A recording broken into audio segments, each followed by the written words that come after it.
حكيم متين. Ini saya cerita betapa argumentasi Quran itu musuh saja tidak bisa bantah.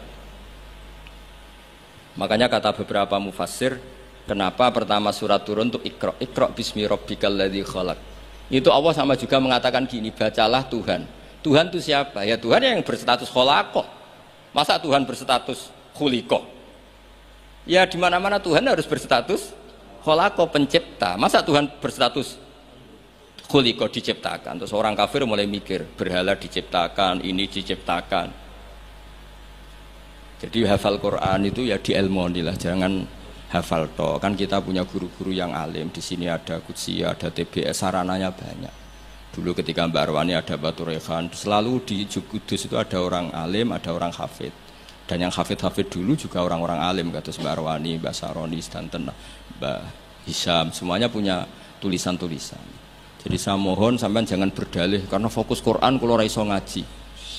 Mbok maksudnya ku nak nyuwun ojo aja-aja, ora usah diterusno lah. Karena eman itu, logika Quran yang seperti itu tuh eman. Quran itu misalnya klaim-klaiman kitab suci, Quran itu fair.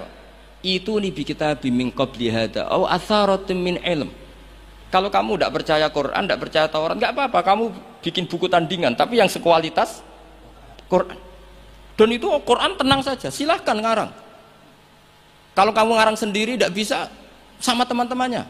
Kul fa'tu bi suratim. Kalau kurang orang banyak, buat usyuhada aku ngajak konco. Wakhirnya temenan, ada kompetisi, siapa yang bisa ngarang nandingi Quran. Itu orang Quraisy nyerah semua. Akhirnya ada orang agak sableng gitu, bilang mampu. Namanya Musailamah, nama?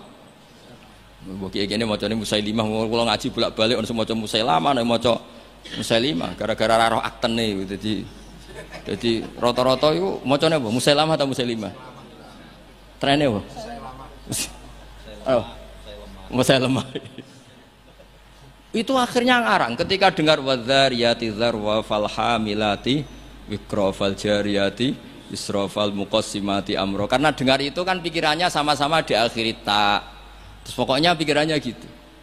Padahal wadzariyati dzarwa itu zarrah itu kekuatan yang dahsyat. Disaingi wazariati zar'a falhasidati hasda, terus falkhobizati khubza fallakimati lukma. Jadi terus sampai yang pesen itu iki apa-apaan. Jadi mau walzariati zar'a, demi perempuan-perempuan yang menanam padi. Engko nek bar ditanam ya alhasidati hasda, demi perempuan-perempuan yang memanen. Bar dipanen wal khobizati khubza, kemudian jadi roti. Terus fallakimati kemudian diuntal. Sampai sing pesenku protes, iki apa-apaan? La yaqulu hadza ila majnun. Sampai sing pesennya kecewa, sing order kecewa. Wah yo ora kasil nek gumuk nyanyi Quran yo ora kasil. Iku apa-apaan niku? Wong perapatan nak iso kira-kira gitu. Jadi makanya Quran itu ya santai saja, enggak apa-apa. Kalau kamu tidak percaya Quran, kul fa'tu bi asyri suwarim mislihi muftariyat. Kalau asar nggak bisa, surah saja. Enggak, kalau 10 surat nggak bisa, satu saja. Dan Quran fair sampai wad'u man istata'tum min dunillah. Nggak apa-apa kamu minta bantuan. Sehingga ketika dikarang nyanyi alam nasroh, adib za'u madib, nyanyi parah. Kalau niku apal ora krana kula pecinta Musailamah karena saya peneliti. Nyanyi alam taro itu begini. Al-filu mal-fil wa ma adraka mal-fil lahu khurtumun tawil wa dhailuhu qasir. Kamu tahu apa itu gajah itu apa? Gajah itu hewan yang khurtumun tawil, punya apa? Belalai yang panjang, tapi lahu dhailun qasir, tapi apa itu ekornya pendek. Yang pesen saja kecewa. Lha iku cah cilik ya roh nak gajah. Kok ora mbok sifati pisan nak ngideki kowe matek. Bandingkan dengan Quran, alam taro kaifa fa'ala rabbuka, itu mengandung sejarah. Saya cerita sedikit tentang Ashabul Fil biar kamu tahu kualitas kalimat alam taro, kata alam taro. Abraha itu ahli ekonomi. Ketika ada kafilah besar-besaran datang ke haji, ditanya itu mau kemana? Mereka haji ke Ka'bah. Dia pikirannya berarti Ka'bah itu aset ekonomi karena bisa mendatangkan wisatawan. Mulane kena anggap Ka'bah itu aset ya rontok-rontok. Rengokno nggih. Akhirnya dekne gawe saingan Ka'bah. Tenggene Kules ya, teng Son'a lah. Singkat cerita Ka'bah tandingan iki digawe min zahabin wa fiddatin wa rukhamin, pokoknya dari batu-batu mulia karena untuk menandingi Ka'bah sing terima watu ireng kotak. Sono wong Quraisy gak terima diisingi. Jadi kadang wong ngawur ya penting. Diisingi mergo Baitullah sing suci disaingi Ka'bah bal-abal. Jadi sekunane kuno wong apik dibajak, barang apik napa? Dibajak. Ngene kan nek dadi wong top dibajak ya kudu rodok rido sithik-sithik pancene wis ngono. Sunahe ngono, sekunane kuno. Wareng diisingi gak terima terus dia bersumpah akan merobohkan Ka'bah. Niki terakhir mon sama rasa khawatir. Niki kan pun jam 10. Niki tesih wonten waktu 10 menit. Setelah itu terus minta fil terbesar dikirimi sama Raja Najasyi. Dikirimi gajah, walhasil masuk.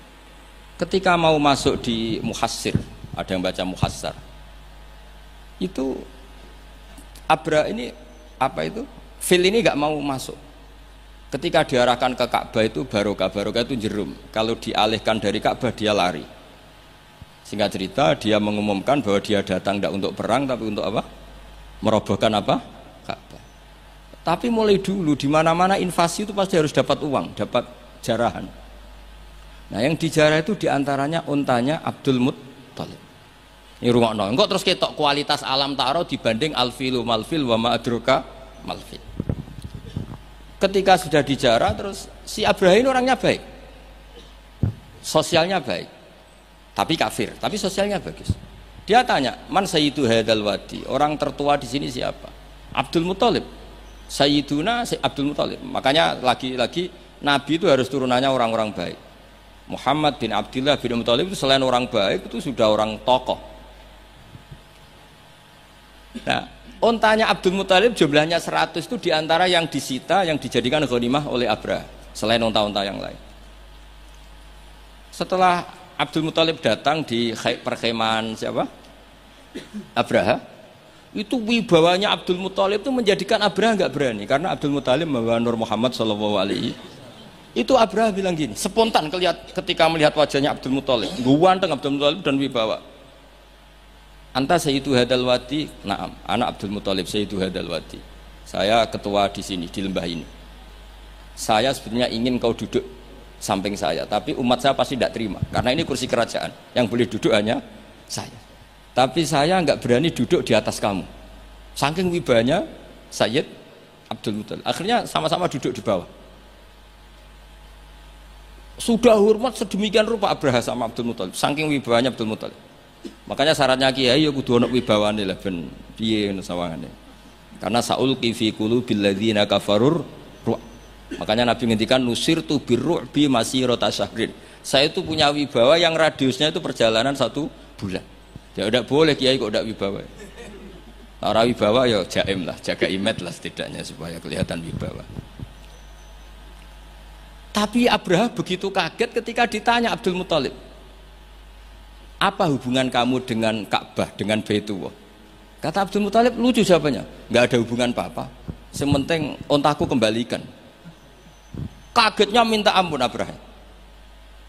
Loh, kamu itu sayyidu hadal wadi, semua orang itu khawatir Ka'bah saya robohkan karena itu adalah dinuhum, itu agama mereka. Kamu yang ketuanya malah tidak peduli, tapi hanya peduli dengan onta. Mulai kecewa, saya kecewa hormat kamu. Ternyata kamu orang yang sangat materialistik. Tapi apa kata Abdul Muthalib? Loh karena li'ani robbuhum. Saya ini yang punya robbun, maknanya saya ini yang punya unta itu. Ini robbuhunna, saya yang punya unta-unta itu. Wa li'anna li hadzal baiti robban hamahu. Baitullah itu ada yang punya. Itu udah urusan saya. Dia punya robban hamahu, punya yang punya dan akan melindungi yang punya. Itu tidak kewajiban saya. Kewajibannya yang punya. Menjenengi Baitullah, ora Baitu Abdul Muthalib. Akhirnya Abraha iki ngawur tapi kok pinter kira-kira gitu.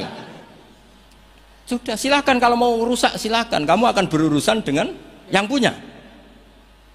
Wes. Oke dari Abraha, pancen aku pengen rusak Ka'bah. Unta dibalekno, wes unta tak balekno. Saiki aku pengen rusak Ka'bah. Ya monggo, tapi kamu berurusan sama yang punya. Ya ini masih Maulid karena ini mbahnya Rasulullah sallallahu alaihi wasallam. Ke sana. Tapi sebelum Abraha datang, niku Abdul Muthalib fa'atal baita, kemudian datang ke Baitullah wa akhudha bi halaqatil bab. Dia megang kalau di pintu dulu itu kan pegangannya itu kan bunder. Makanya disebut halaqatil bab. Maksudnya handle-nya itu kan bulat. Terus beliau berdoa, dongane lucu. Ya Allah, di mana-mana orang itu ya menyelamatkan asetnya.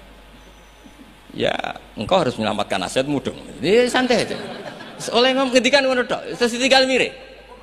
Nah, ditinggal mire itu Abdul Muthalib bikin pengumuman ke semua orang Quraisy, ayo ke atas gunung dan kita melihat apa yang dilakukan Tuhan kita terhadap orang yang merusak Ka'bah. Terus mereka di gunung semua, ketika Abraham mau naik, mau merusak, terus ada burung ababil. Makanya judulnya Alam Taro. Kayak apa kualitas Quran itu?